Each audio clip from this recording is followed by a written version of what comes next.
What are the trends? What do you think is pushing on sales and transforming how salespeople behave, sales cycle? What are you seeing? You can't, unfortunately, I'll have to say AI. I have to sort of fall on that. But there's two different angles to view that from. Although the one of them is getting smaller, the resistance to, this is going to cost me my job and stuff like that. But now it's trying to figure out, how do I use this responsibly to advance things? And it's from a perspective, and I'll get back to technology, say we're running a widget company, right? But there's a lot of manual processes that are in here that take time to go do. That I've got a fixed budget for human capital, but now it's spending time sort of watching the paint dry. Use a bad example. Right. What type of automation and stuff could I put in that uses AI to help validate some of the steps and make it less risky, that can be put in place, that then I can take that human capital and let them do more exciting things? When I ask, I ask all the time, hey, what'd you get into IT for? And they say, because I'm a nerd and it pays well. Nobody ever says patching. Most enterprises spend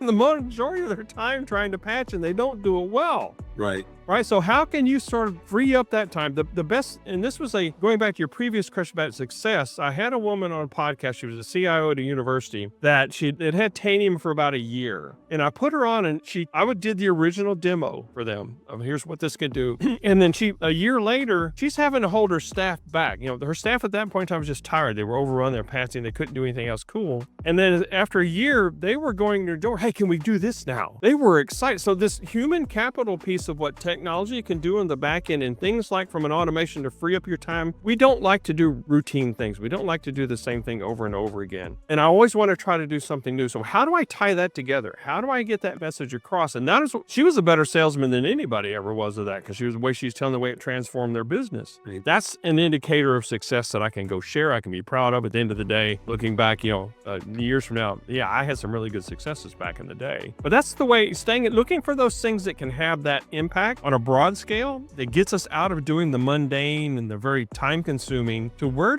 does humans thrive best? And that is being creative. That is being interactive like this. How can I give them more time doing that and less time doing this other stuff that, we've got things in place that work, but is it the best way to do it? And that gets back to what's it going to cost you if you don't change?